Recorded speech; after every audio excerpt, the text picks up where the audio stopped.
Welcome back, guys. My name is Scalibur and this is Caelesti 0.19. Today we're going to be showing off some of the fancy new features that are in the visual enchanting update, or the first update, which is the visual enchanting update anyway. I do have a little bit of stuff to explain about how I want to go ahead with this update going forward, because obviously it is a little bit unusual now. With the way that we're doing these updates, I guess you could say. Originally, my plan for all these updates was to have a themed update for every single version number, and then the sub-updates would be smaller and less specialized. But as we recently found out with the Flora update and with the Nether update, that is not the best way of doing things. I get really burned out working on one similar feature over and over again, and it's much better for me if we do things in a slightly different way. So we're going to be talking about that at some point in today's video, but first of all, right off the bat, I think I should say really. I actually just revealed it on my Discord server. I put this update out, Caelesti 0.19, about 3 days ago, and I'd been having some issues with OBS not recording the audio properly, so I had to spend a bit of time looking into how to fix that. But over the last 24 hours, I have developed the symptoms for coronavirus, unfortunately. It's not really that big of a deal. I'm a 21-year-old male. I'm going to be fine. I'm going to be absolutely fine. But the main annoyance is that I'm just really tired, to be completely honest. I'm exhausted. But I'm going to be trapped in my room now for about 10 days. It's really not that big of a deal. I'm not visiting family. There is no one I can be in contact with who is at risk from this kind of thing. It's just kind of like flatmates who are just going to be frustrated by the obvious annoyance of having to self-isolate again. But here we are. So, yes, without further ado, I'm going to get on to some of the new changes that we have in the 0.19 visual enchanting update. So, first of all, yeah, if I seem a bit out of breath, that's why, basically. But yeah, so in today's update for the visual enchanting update, we have a few new tool textures for gold, iron, and stone. As you can see there, I've completely changed the gold sword. It used to be a cutlass shape, and I wasn't entirely happy with it, so I wanted to go with a much broader, wide sword shape. I've seen a lot of resource packs of people doing 7-pixel wide sword blades, and I think it looks really good. So I wanted to do a larger and broader sword, and in my opinion, the best one to do that for was the gold sword, because of the fact that the gold tools are sort of an anomaly in the usual upgrading tier system of the tool material types. I've also made the palettes for the iron tools a lot brighter, and also changed it so that the crossguard for the iron sword is the same texture and shading as the blade. I think it looks much better that way. I think it looks much brighter, and it's much more easily obvious as an iron sword. And I've also changed a lot of the stone tools as well to look a lot more unique compared to the wooden tools, for example. So the stone sword actually looks really cool in itself. It has a bit of a sharp prong here at the base of the sword blade, because it's made out of cobbles, I guess, so that means it could pick kind of a bit of a weird shape. But it also looks really good with wither skeletons, which is the main thing to keep in mind as well. The stone pickaxe is actually symmetrical now. It just looks a lot better in the inventory. Stone shovel hasn't really changed much. The stone axe is more of like a hatchet shape now, and it follows the same trend as with the other stone tools, where the wood is actually in front of the tool head, unlike with the other tool types, where you would have the tool type with the tool head in front of the tool rod. So it's kind of like following that theme for each of these, as you can see there. So they all look a little bit different now, and I've basically just upgraded these and gotten to a more a better point that I'm happier with, so that we don't have to go ahead and edit these in the future after we've already made loads of changes with the visual enchanting stuff. A giant wall. What did I do that for? I did that the other day. I've completely forgotten why already. And also another change I made as well was made diamond and netherite consistent now.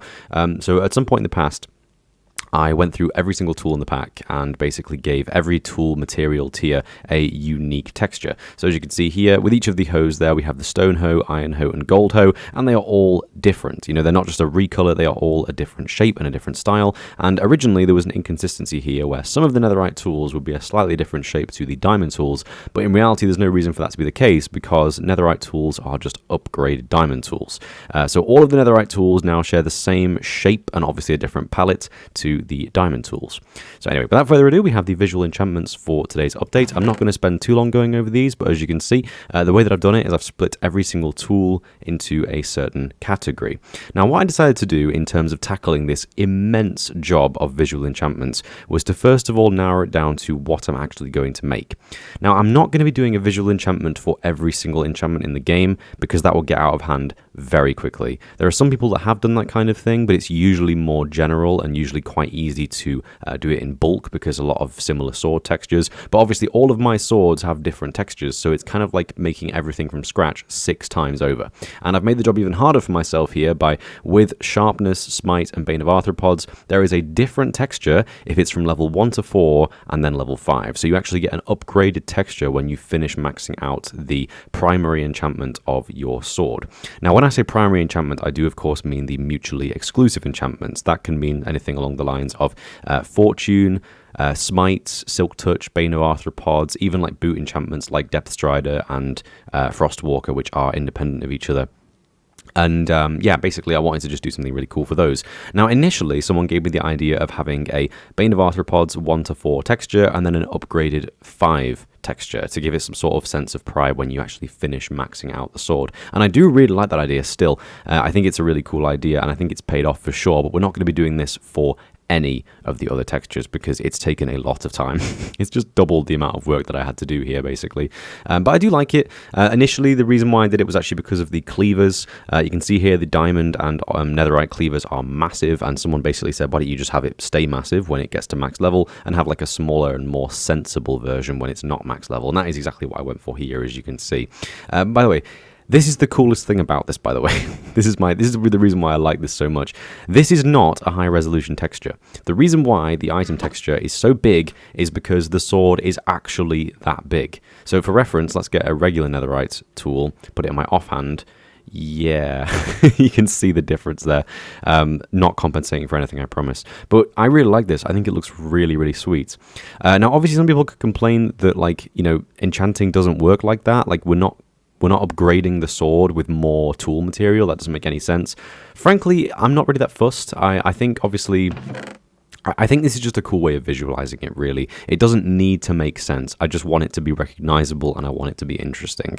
So whenever you have Smite on your sword, it will become a cleaver, and when you max that Smite out, it will become a much larger or much broader cleaver in the case of the gold sword.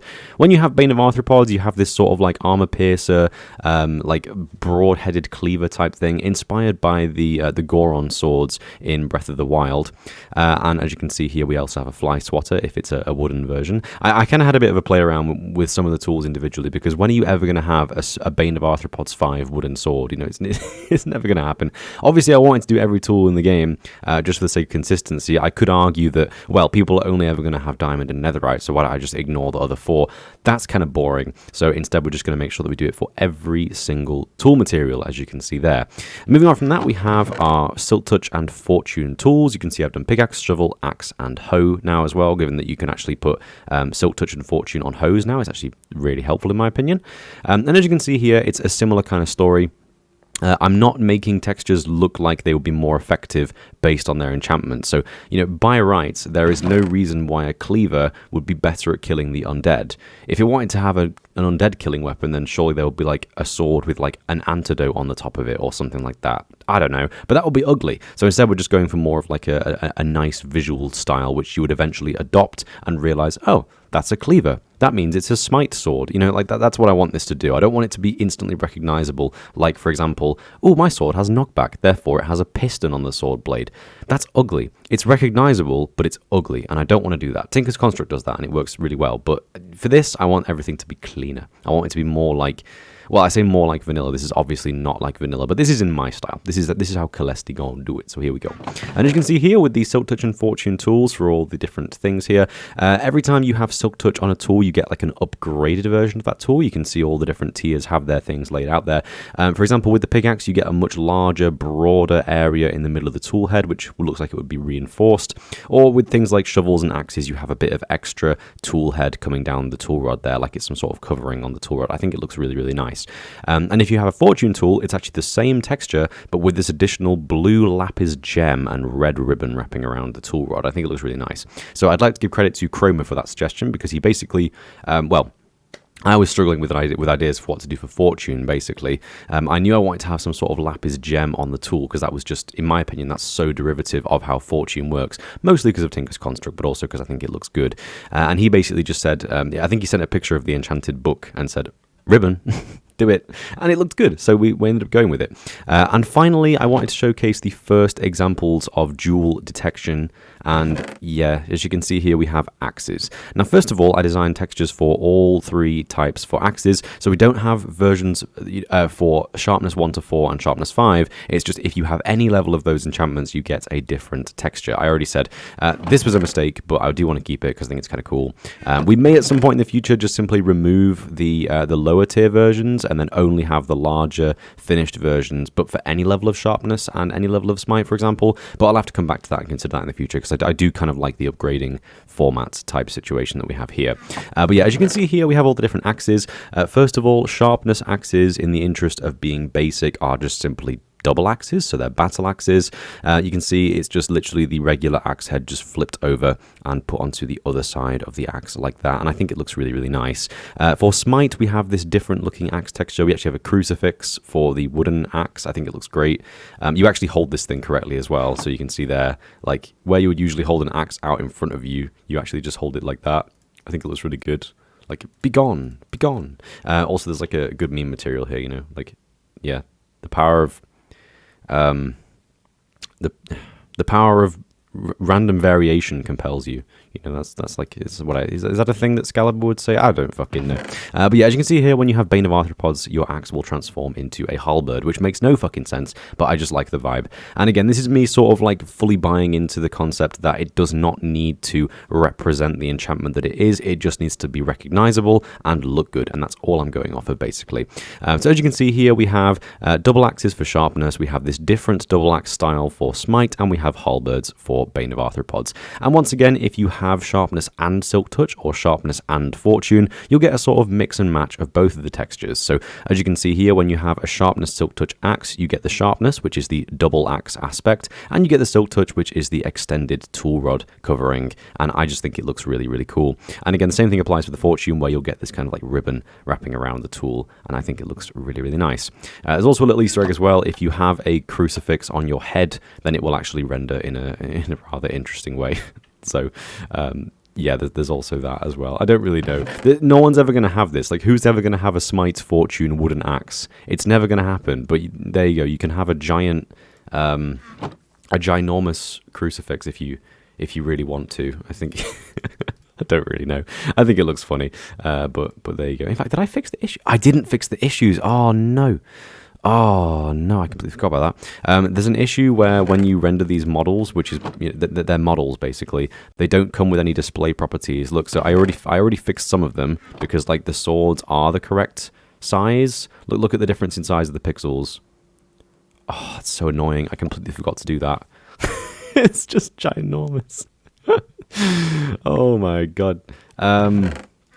Well, that's kind of annoying. Never mind. Well, I'm going to release 0.19.1 very soon because I have a couple of other changes that I want to put into the pack. So when I do that, I'm going to add it to the Trello now. I'll update all the display properties so that they render correctly on the ground. I bet some of these are ginormous. Holy shit. Look at the size of that thing.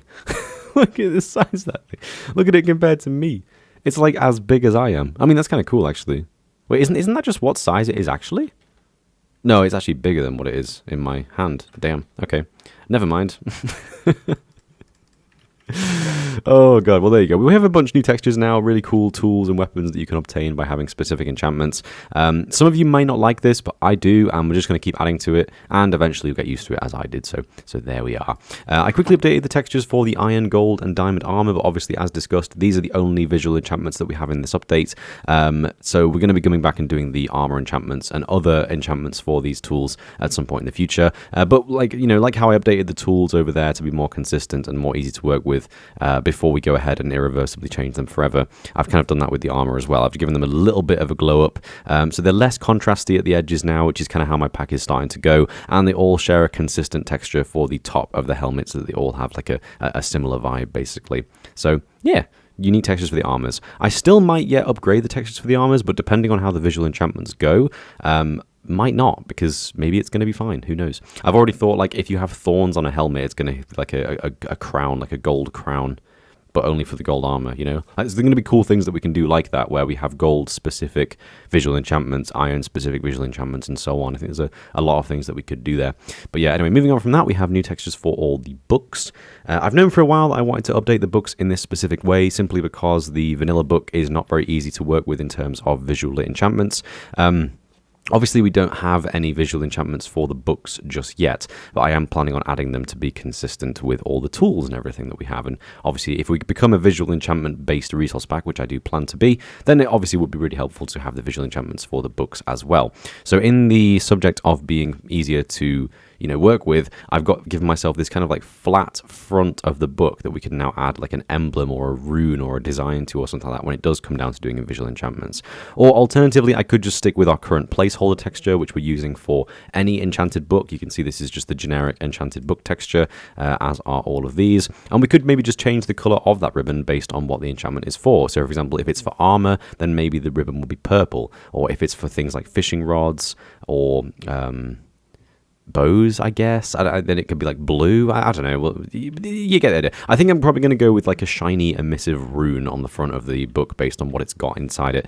But we'll figure that out as we go. As you can see here, the written book also uses a similar technique with this feather on the side as well. And once the book has been published, once it's been written, then obviously we'll just lose the feather and it's the same texture underneath, basically. And finally, the knowledge book is like a hint of purple, just because I don't really like the bright lime green knowledge book in vanilla Minecraft, so a bit of a purple book instead.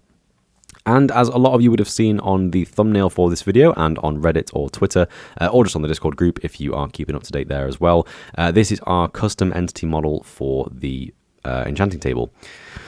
My throat's getting sore, man. Fucking hell. Okay, but yeah, as you can see here, it has some really cool animations involved. There are two spinning glowy squares underneath the book. There's actually a static square, which is part of the Enchanting Table texture as well. You can see it on top of the item version right there. Now, this thing is kind of broken at the moment, unfortunately, because you can't really do emissive for entities that aren't living. It's very strange. But so those rings right there are supposed to be emissive, unfortunately. And I was planning on having animated high definition runes similar to what's coming out of the bookshot. Do I really zoom in and then nothing happens? Show me glyphs. Do you not see the glyphs if the book isn't like rendered? Is that how it works? Maybe that's how it works. Yeah, look at that. You can't see the glyphs. There must be part of this model. Yeah, look at that. See, they disappear when you zoom in. That's so weird. Never mind. Anyway, the little glyphs that you see flying around here, I was going to have those appear on the rotating pillars above the book, and also on the larger versions of those pillars on the side of the Enchanting Table texture as well. Yeah, so this is kind of unfinished, to be honest. It looks really cool already, but it is kind of unfinished, unfortunately. And based on whether or not you will be able to animate these pillars, which is something that I haven't fully tried yet because it just doesn't seem to be working in the first place, I'm going to come back and see if we can do it. And if we can't, then I'll rethink this idea and change it around a bit. But I do already love this model, and I do definitely want to keep it in the pack. I actually did not make this in its entirety. I made the spinning rings on the underneath of the book. That was quite easy to do, especially the animation. It's just a simple sine wave, and I think it looks best when you're not near the book because then they sort of rotate quite freely. But once the book is still, they do start of like, see that, like one of them will just kind of almost come to an entire stop while the other one's spinning, and it's kind of odd. I might tweak the timings on them, see if I can get it to look a bit nicer. But this thing with these floating pillars that come out of the book and then once again go back into the middle like that, that was actually made by my good friend Ewan Howell. He is a god of custom entity animations, and yeah, if you need any help with that kind of stuff and you can get in touch with him, I would recommend it because he's very, very good at it. I went to him one day and said, Ewan, I have this idea for the Enchanting Table book, and I want to have like these glyphs that are floating around the book that like come out of the book and spin around when you walk up to the book. And he basically just kind of like spoke to me for a second. He was like, well, you need to animate them based off of the turning of this page, and then you can expand the thing. And then after like talking about it for like 30 seconds, he was like, I'm just going to do it. And he just did it himself and sent me the model. So I was very grateful for that. I could probably wrap my head around this eventually, but it's very complicated stuff, and you have to have a good understanding of how it works, really. And frankly, I just don't have the practice in, to be completely honest. So this was actually made by him. So thank you very much for the help with the animations there. Hopefully I can do this thing justice and finish off the emissive and anim properties and get this looking spectacular spick and span in the near future. And that will be coming in 0.19 once that has been finished up as well. Yeah, and that's it really. I think it looks really good. I actually wanted to show this off while we're here. If I stand right in the... Do you know what, the best way of doing it is just to do execute, align, ZX, run, TP, Scalibur, my location, 0.5, 0.5. And now I'm in the exact center of this block. So if I place down 8 of these, look at that. It's kind of cool. Like they create this big effect. I think it looks really sweet, actually. I'm kind of questioning the purple. Like, I don't know. I'm undecided. I might, if I can't make the purple emissive, I might make it dark red, and then it sort of like fills in from where the red cloth was before, but obviously in like a different style because it's kind of like the edges of these magic-y bits. But yeah, I don't really know yet. We'll figure that out as we go. But look at that. How cool is that? They all work in such a way that you can see the individual pieces going through the middle. It's so cool. I think it looks really good. It's such a cool effect. I wish we could have like sounds with this. I think it would look really, really good and sound really good if I could get something worked out for that. But who knows what we could do with that. Anyway, those of you that are a bit attentive will have realized that the base of the texture is actually completely different to my Obsidian. That's because I have redesigned Obsidian. The second part of this update really is that I have been getting more into the concepts of, you know, good pixel art techniques and things like that. It's kind of been a meme in the Pack Creators Onion for a while now that like Scalabur's textures are kind of shit. Like, you got cool ideas, bro, but your textures are kind of shit. And I'm like, yeah, I know.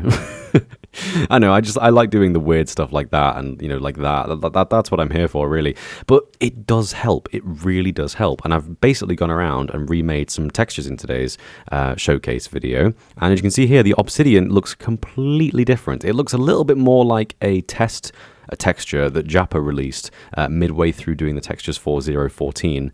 0.14 for 1.14 or 1.14 as I call it, and it basically makes Obsidian have these sort of like plates, like it's cobbles almost, but obviously much darker and much duller, and I think it looks really good. The main reason why I wanted to do this is because it could also work really well for crying Obsidian, where the actual cracks in the Obsidian are in between these plates that you can see that I've formed here. So where we have this shape,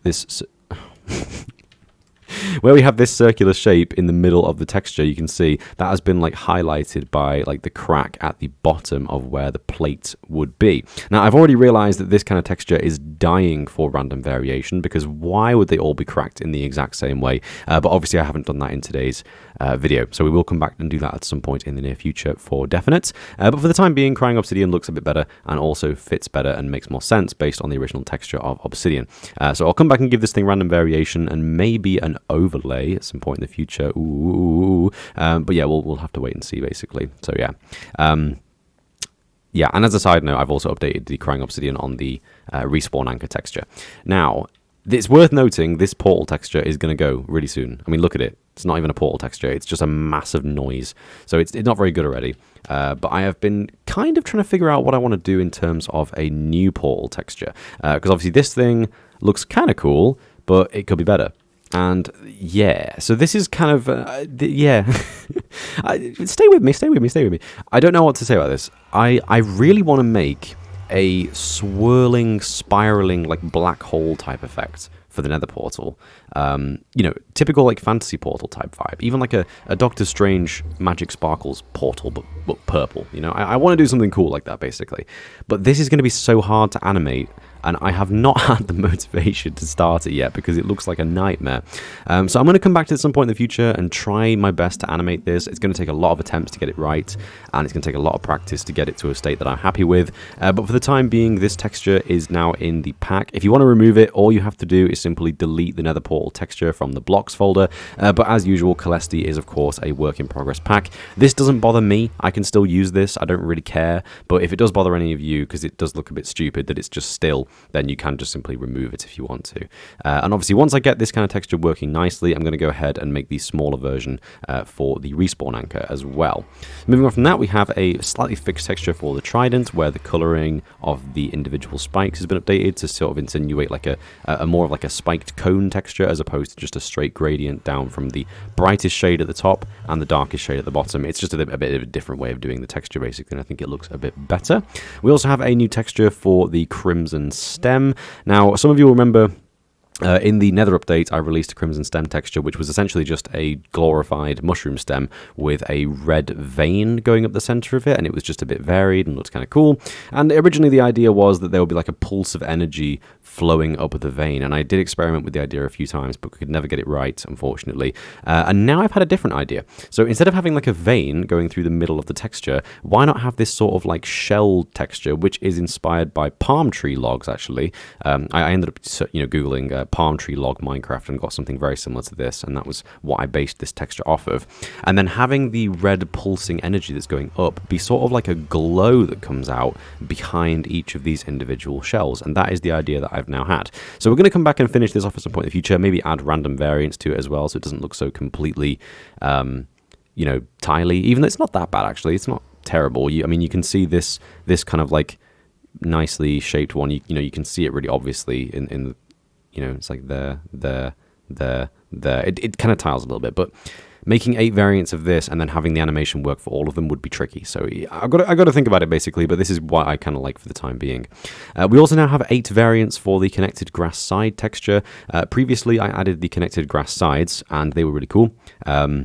I realized that the connected grass texture was actually using the vanilla grass top texture, and it looked silly because I had this kind of like limited palette hue shifted texture for the top of the grass, which is now obviously kind of staple in my pack, and the side texture was just the vanilla grass, so it looked really dumb. It wasn't bad, it just realized that obviously it was a completely different texture, and that was never going to fly.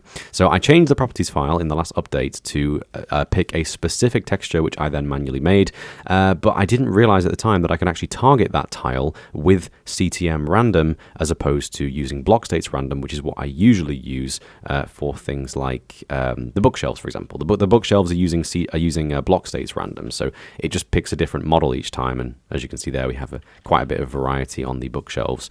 So I usually use block states random because it's vanilla, but with this, I can actually target the specific tile being targeted by Optifine for the connected grass and apply 8 variants to it instead. So we actually now have our first ever CTM random feature within the pack, as opposed to block states random, which is what we've used for literally everything else. Speaking of Optifine properties, we also have a very exciting one just coming up. Block.properties is a file that you can add in Optifine, and it actually allows you to tweak the built-in properties of certain textures. Now, it's kind of hard to explain because I still haven't fully wrapped my head around how it works just yet, but I just know it does, and it's exciting. But basically, it is possible to make certain textures in the game have transparency and translucency when they don't in vanilla. Have you figured this out yet? So some people won't even know about this because, in my opinion, it's just silly. I didn't realize, but did you know cauldrons aren't transparent in vanilla? The water that you look at in cauldrons is opaque in vanilla. Why? What does that achieve? It's so dumb. So basically what I did was I added the translucency effect to cauldrons, and now you can actually look through the water and see the inside base of the cauldron, which is what it should work like, because obviously, wow, Mancunians be like, wow. Look at that, see? You can see through water. Who would have thought water isn't opaque? Whoa! So yeah, as you can see, it looks much better this way. I think, I don't know why this isn't in vanilla, to be honest, but we can add it manually with Optifine, so there it is. And thankfully, this new feature of Block.properties allows us to tweak some other things, such as snow overlays.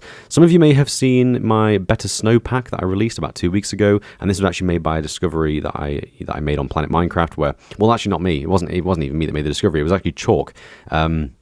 Chalk of Overgrowth, which is a fantastic 32-bit resource pack that I'm going to be doing a showcase video for at some point very soon.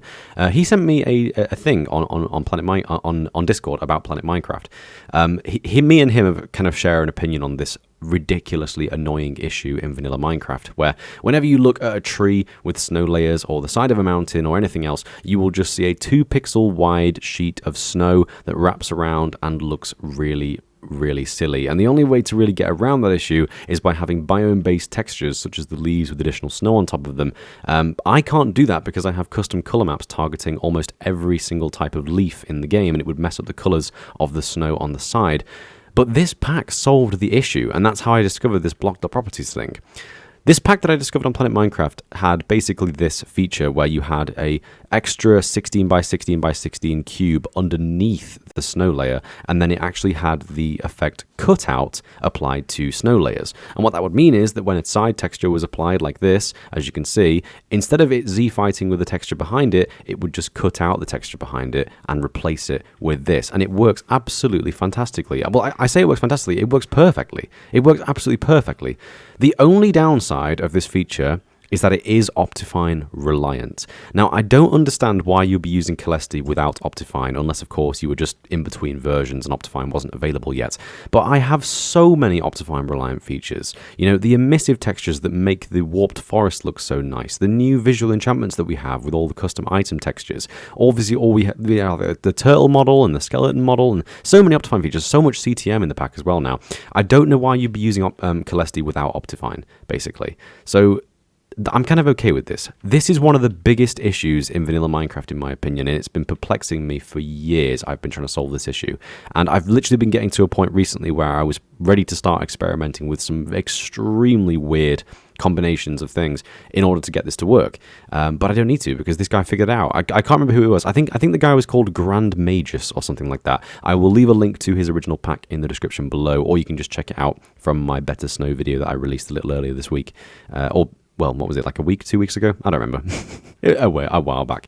But yeah, this fixes the issue. That's it. Like you know, the issue of universal snow overlays, solved. Right there. Solved. And I would like to proudly say that I may be the first resource pack ever to implement this as a standard feature, as opposed to just a one-off pack which just improves the snow for the sake of using that one feature. So I really hope that more packs adopt this feature in the future, because I think it's really, really good. For example, DokuCraft is a prime example of this thing. DokuCraft snow overlays have over 30 elements because they decided to individually model every single line on the side of snow in a way that was rather efficient, to be completely honest. But having a model with that many elements is not efficient, and it will create lag, especially when the block is being destroyed as well. So this only has 3 elements. It has the snow overlay on top, which is 1 cube in itself. It has the overlay on the sides, and it has an inverted cube on the inside so that you can see the overlay from the underneath as well. 3 cubes.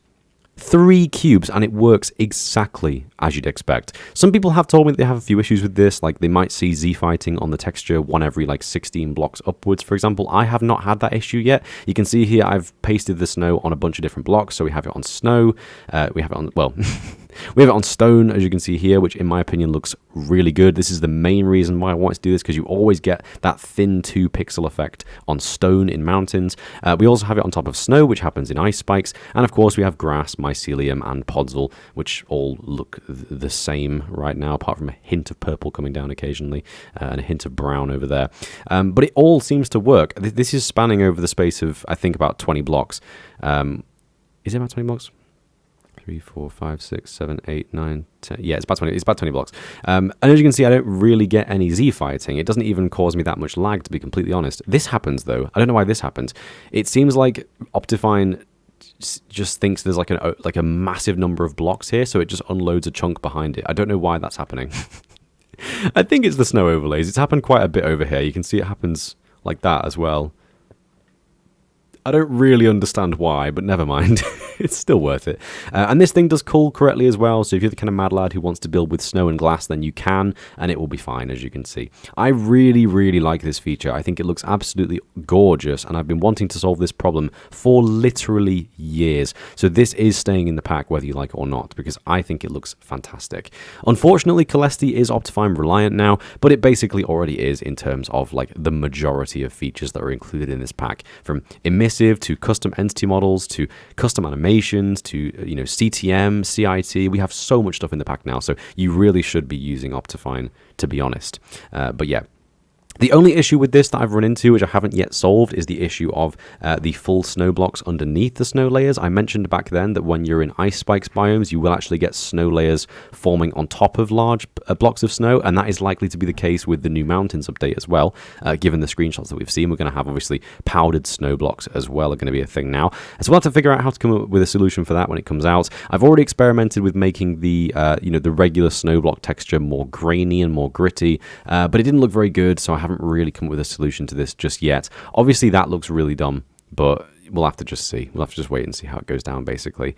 But yeah, moving on from that, we have a new model for sugarcane. Previously, my sugarcane had 47 elements. 47. What was I thinking? It was a lag machine. It was absolutely and utterly crazy. I mean, think about this. You break one block, and you've just broken 47 elements times 2. Now, this is a texture that you can insta-mine. So you get a big field of 64 of these with 128 sugarcane blocks to break in total. You're just going to freeze up. The lag was insane. I had like a big patch of these on a server that I was playing on recently, and I went through and, as you do with sugarcane, you just aim at the middle and you just across them all. It's the most fun thing to do in this game when it's, before you've got like insta mining and stuff like that. And it just killed my frames. I went from like a solid 80 to 90 frames, 30 chunk render distance as I'm playing on right now, as you can see. And it just killed my performance. It fucking killed my performance so badly. My new CPU is actually pretty decent. I am quite literally playing on 34 chunks right now. You can see ridiculously far into the distance, which I really, really like. But it could not deal with this. It couldn't deal with it. 47 elements. What was I thinking? Anyway, new texture only uses 12 elements max per sugarcane, and it also cools at the bottom as it did before. So once you only have one, it will just have no leaves, as you can see there, and that basically means that this is a lot more efficient, and it also looks a lot more varied as well, which is something that I always do like. So yeah, sugarcane is going to be a little bit better now, so that's good. We also now have new models for all of the different coral types. A lot of you will remember that in the past I designed a model for tube coral, as you can see here. In my opinion, this model was really obvious. It was very easy to make, and I think it looks really nice, and it was a bit more challenging making models for all of the other 4, but I think I did a semi-decent job. So first of all, we have brain coral. It's quite self-explanatory. It just looks like a brain. I think it looks really cool. This desperately needs random variants, though, because it's very repetitive. But we will come back and add random variants for all of these at some point in the future once the Flora update has been concluded. We also have the bull coral, as you can see here. It looks very similar to the tube coral, but it just looks a little bit more, flatter and wider, and it has the bent-out versions of the coral as well. And I think it does look significantly different enough to justify being its own, especially given its nice, vivid purple color. We have fire coral, which is actually just a giant cross with a 32-bit texture. So it is proportional, so don't worry about that. But as you can see here, it looks huge. It looks really good on its own as well.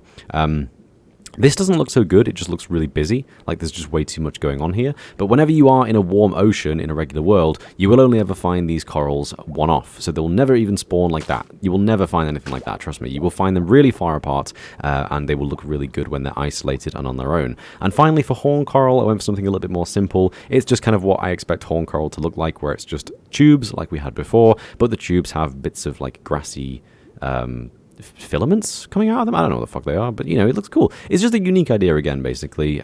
With all these ideas, all I wanted to do was make the corals look as unique as possible. The most obvious one to me, apart from the tube coral, was fire coral, because I knew I wanted to have like a ginormous cross with loads of like arms branching off with little filaments like that. And then obviously I added the cross texture on the bottom, which I think looks really nice as well. It just sort of adds to the whole vibe. Yeah, I think they all look decent. They all look separate enough as it is, and it's pretty decent. I haven't done the fans yet, but originally I wasn't going to do the fans, actually. Originally I was going to just ignore the fans and just leave them as they were, but I've now decided against that. And I'm actually going to make a smaller version of each of these for the fans. And obviously fans can actually be placed on the side of blocks like that, and they have a completely different model in vanilla. So I'm probably going to end up making it so that there is a separate version of each of these models based on whether or not they're on top of a block or on the side of a block as well, and that's going to be fun to do. This one's probably going to be really easy. It's probably just going to be a smaller, flatter brain with maybe like an additional cube, but like on the side of a texture instead of on the top, and you can probably do some really cool things with that. Finally, it's worth noting that I haven't made any of these grayscale. In vanilla Minecraft, when a coral dies, it just becomes a grayscale version of its original texture. These have instead been reduced to 20% saturation, and I think it looks really good. I think there's a lot of cool things you could do with these, and it's more reminiscent of how it would actually work if the corals were redone in a more recent style. It's kind of a thing that like grayscale textures do kind of look shit unless they're like stone, for example, and my stone is a little bit yellow, so that doesn't tile very nice. Look at that, you can see like dots on it. Like, it only looks bad from a distance, but you can see like dots across the whole texture. I really should do random variants for stone, actually. That would be quite nice. We're going to come back and do all the stones at some point in the future anyway. But yeah, I also have a new texture for the diamond block as well. Obviously, I made a point of saying before that I'm kind of like starting to realize the value of picking up good pixel art techniques. I have tried to design textures for the diamond block and the emerald block countless times, and I tried again this time and instantly liked it. A lot of the time beforehand, I've designed the texture, I've kind of come up with the shape for it, filled in the colors, and been like, it's alright, I don't hate it, I don't love it, but it's good enough. But this I really like. Usually I'll design a texture and then redo it 4 times and then kind of be okay with it. I designed this once, and when it was finished, I was like, yep, I like it. I like it. It's good. It's good. I mean, I might hate this in 2 weeks, but we'll see how it goes. But yeah, I've also fixed the villager custom entity model as well. For some reason, in the previous versions of Caelesti, when we added the thing to extend down the villager robes by a further 2 pixels because of Mojang's insolence, I actually ended up messing up the hat as well. So whenever you had a farmer, that flat pane straw hat thing would just be floating at 90 degrees upwards behind his head. It was really dumb. If you want to check how that looks, feel free to download an older version of Caelesti, even as recent as 0.18.4, and you'll be able to see the issue in practice. I've also fixed the texture for the bow when there's an arrow loaded into it.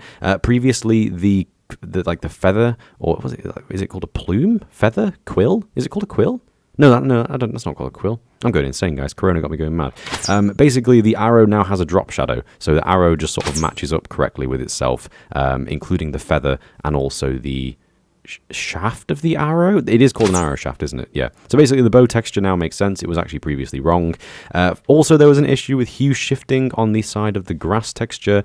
Previously, Paint.net has had an issue of compressing textures by mistake. I've seen a few people talk about this now, but it's kind of worth knowing about.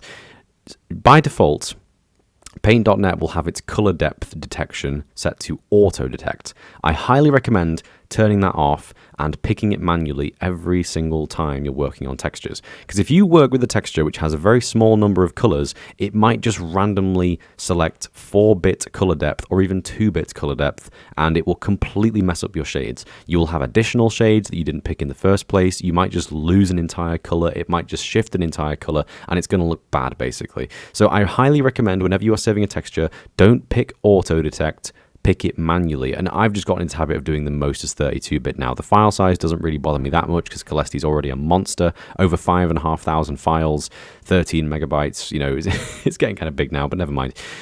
Yeah, so basically check into that and make sure that Paint.net isn't killing your palettes, because it probably is. We also have a fix to the pickaxe and the hoe, the wooden variants of both. For some reason, this very topmost pixel here was actually the wrong shade of brown. It may have been that issue, to be honest. I don't know. But I fixed it now, and it looks much better, as you can see. Yeah, I don't know how that happened, man. That was weird. And finally, I've also fixed the shading on the bulbs that form on the twisting vines as well. Yeah, so some of you may remember that the very the shell on the bulbs was a bit dark. It wasn't actually supposed to be. I just sort of always rolled with it. It was especially obvious on these smaller bulbs that form on the side occasionally. Turns out all I needed to do was just simply stop the shading of these areas, these elements, and because they're outside of their original block boundary, they would be shaded as though there was a block next to them all the time. So that's why these things were always really dark, but now they look actually, you know, the correct color. You can see there the bulbs don't look considerably darker than the vines beneath them. They're kind of like a similar shade of green now instead. And that's basically how they were intended to look, and that's how they will now look. And these things still look absolutely gorgeous at nighttime. I love it so much. I can't wait to play vanilla survival at some point in the future and actually use these things in building because they look so cool. I'm so proud of these. I had this idea when the Nether update first got announced, and I actually did it. It was one of the first things I did in the Nether update, and I was so pleased about it. I think it looks fantastic. Anyway, enough of sucking myself off. Let's do the goodbyes. So anyway, thank you for watching this video. Obviously, you've stayed until 43 minutes in, so well done you. I did mention at the start of this video that I do have corona. I'm not worried. I'm not even suffering. I've had tonsillitis 10 times worse than this. The symptoms are actually pretty mild, but... Oh, well, to be fair, I don't even know if I've got corona yet. I went for my test today, having gotten all of the symptoms, like textbook scenario. So I went for a test today. It might even come back negative, or it might come back erroneous, or it might come back true. I don't know yet. It doesn't matter either way. I'm going to self-isolate because I know I have it, because I have all the symptoms, and my flatmate had it recently. And that's it. Do I really need much more evidence than that, to be honest, just to do the sensible thing and do the right thing? But I'm not worried. I'm not suffering. Everything is fine. Now that I'm going to be locked in my room for potentially 10 days, I'm actually planning on doing a few streams over the next week or so. I don't even know what I'd stream at this point. Probably Minecraft. Maybe we'll stream some 0.19.1 creations, or we'll do some data pack work, because I did actually announce the start of Artibus recently, and then it kind of died because I realized that there was obviously 1.17 coming out and a lot of flaws with the vanilla layered copying methods. But yeah. So anyway, if you want to get in touch with me on the Discord group, please do. Obviously, the link to join the Discord group is always in the description. We have great discussions there. I love getting ideas from you guys and seeing all the feedback on all the different features. So yeah, that's about it really. Thanks for watching, guys. I hope you enjoyed this update video, and I will see you next time for some insert title of next video here. I don't know. I don't know. Maybe I'll like finally edit episode 2 of Phasmophobia, or like play some more of it or something. But my Oculus is dead, so I can't play VR at the moment. That's a shame. It's so annoying. Anyway, thanks for watching, guys. I hope you enjoyed, and I will see you in the next one. Take care, and bye-bye.